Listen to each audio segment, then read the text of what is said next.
اس کے علاوہ ایک معمول یہ بنائیں کہ صلاۃ التسبیح، جس کو اللہ کے محبوب صلی اللہ علیہ وسلم نے اپنے چچا کو جب نصیحت فرمائی تھی کہ چچا جان زندگی میں ایک مرتبہ، سال میں ایک مرتبہ، یا مہینے میں ایک مرتبہ،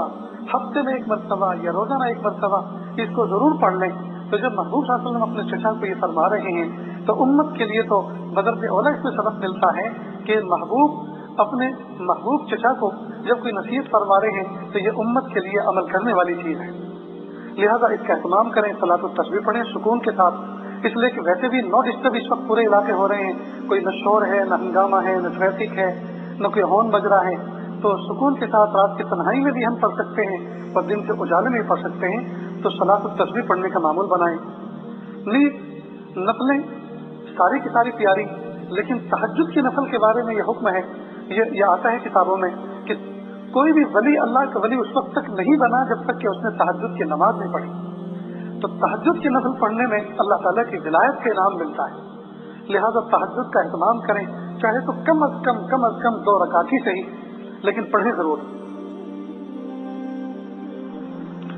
اس کے علاوہ ہمارے گھروں کے اندر اس وقت ہم دیکھ رہے ہیں کہ چونکہ اسکول کے بچے ہیں وہ بھی گھروں میں ہیں، مدرسوں میں پڑھنے والے بچے وہ بھی گھروں میں ہیں، کئی مرتبہ جن بچیوں کے نکاح ہو چکے ہیں وہ میکے آئی ہوئی تھی وہ بھی وہیں محصور ہو کر رہ گئی ہیں، ان کے بچے بھی گود کے ہیں، شوہر بھی ہیں، تو گھر کی ماں بہنوں کا کام کاج بڑھ گیا ہے، لہذا ضرورت ہے اس بات کی کہ مرد حضرات، جوان بچے وہ ماں باپ کے کاموں میں ہاتھ بٹائیں، برتن دھونے میں کام لگیں، کوکنگ میں کام لگیں۔ بہت سے بچے جو ہے اپنی ماں کے ساتھ رہ کر، جو بچیاں ہیں وہ تو کوکنگ جانتی ہیں، ان کا تو شوق ہوتا ہے، ان کا تو کام ہوتا ہے، لیکن مرد بچے بھی جو ہیں وہ بھی کوکنگ سیکھ سکتے ہیں، کھانا پکانا سیکھ سکتے ہیں تعاون کرنے کے بہانے، لہٰذا وہ بھی اس کام میں لگیں۔ ہنر مند مومن اللہ کو زیادہ پسندیدہ ہے بے ہنر مومن کے مقابلے میں، لہٰذا کھانے پکانے کا ہنر سیکھ لیں۔ اسی طرح واشنگ مشین میں مائیں کپڑے ڈالتی ہیں، بچوں کو چاہیے کہ ماں کو فارغ کر دیں، وہ واشنگ مشین میں کپڑے ڈالیں، اس میں سے نکالیں، سکھائیں، تو بہت سارے کام کاج اس طرح سے ہلکے ہو جائیں گے۔ نہیں، چھوٹے چھوٹے بچے جو دھمال کرتے ہیں، شور کرتے ہیں، ہنگامے کرتے ہیں، ان کو کنٹرول کریں، ان کو دعائیں سکھائیں، ان کو زبانی قرآن پاک کی آیتیں یاد کرائیں، سورتیں یاد کرائیں، اور جو لوگ حافظ نہیں ہیں اور قرآن پاک کی صورتیں یاد کرنا چاہتے تھے، ان کو موقع نہیں ملتے تھے، اللہ پاک نے بہترین موقع عطا فرمایا ہے،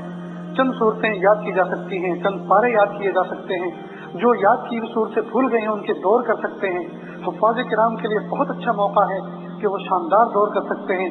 غرض یہ کہ کرونا وائرس کے نام سے جو اس وقت بیماری دنیا میں پھیلی ہوئی ہے، جس کا رونا پوری دنیا رو رہی ہے، حقیقت یہ ہے کہ اس کے ضمن میں اتنے سارے خیر کے پہلو امت کے سامنے آ گئے ہیں کہ یہ بیماری لگ ہی نہیں رہی، یہ بیماری ہمارے لیے زحمت ہے ہی نہیں، خدا کی قسم یہ تو اللہ کے مومنوں کے لیے رحمت بن کر آئی ہے کہ تنہائی میں اور جلوت کے بغیر خلوت میں رہتے ہوئے انسان اللہ تعالیٰ کا بہت بڑا قرب حاصل کر سکتا ہے۔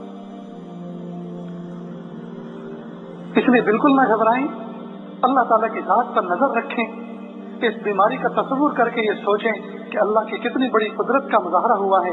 ساری دنیا اپنے سائنس کے دعوے کر رہی تھی، ساری دنیا اپنے آپ کو سپر پاور بنانے کی دوڑ میں لگی ہوئی تھی، ساری دنیا اپنے آپ کو سپر پاور سمجھ رہی تھی، ساری دنیا اپنی ہتھیاروں کی بنیادوں پر اپنے آپ کو دادا سمجھ رہی تھی، سارے کے سارے سپر پاور صفر پاور نظر آ رہے ہیں، ساری دنیا کی گویا مشینری تھم کر رہ گئی ہے، چکا جام ہڑتال ہو چکی ہے، ساری دنیا کا پہیہ جو ہے اس وقت جام ہو چکا ہے، اور ہر شخص اپنے اپنے بیڈ روم تک اور اپنے اپنے دروازوں تک محصور اور محدود ہو کر رہ گیا ہے، لہذا اللہ کی قدرت بڑی ہے، واقعی اللہ بڑے ہیں۔ اس لیے تو جس وقت مومن کے یہاں کوئی بچہ پیدا ہوتا ہے تو پیدا ہوتے کے ساتھ ہی کوئی دائیں کان میں اور بائیں کان میں اذان اور تکبیر کہتا ہے، جس کے دونوں کے الفاظ تقریباً سملر ہیں، دائیں کان میں اذان کہتا ہے، بائیں کان میں تکبیر کہتا ہے، اور دونوں کے الفاظ ایک، اللہ اکبر اللہ اکبر، اللہ سب سے بڑا ہے، اللہ سب سے بڑا ہے۔ یقیناً آج ہمیں پتہ چل رہا ہے کہ اللہ سب سے بڑا ہے۔ کاش کہ ہم پیدائش کے وقت تو ہمارے کان میں کسی نے یہ پیغام ڈال دیا تھا کہ اللہ سب سے بڑا ہے، اللہ سب سے بڑا ہے، اور مسجد کے بلند میناروں کے ذریعے سے جو صدا بلند ہوئی تھی اور دن میں 5 اذانوں کے اندر 25 دفعہ اس کو بار بار ریمائنڈر دیا گیا تھا اور یاد دہانی کرائی گئی تھی کہ اللہ سب سے بڑا ہے، اللہ سب سے بڑا ہے۔ کاش کہ ہم اس سبق کو یاد کریں اور اس پر غور کریں کہ واقعی اللہ ہی سب سے بڑا ہے۔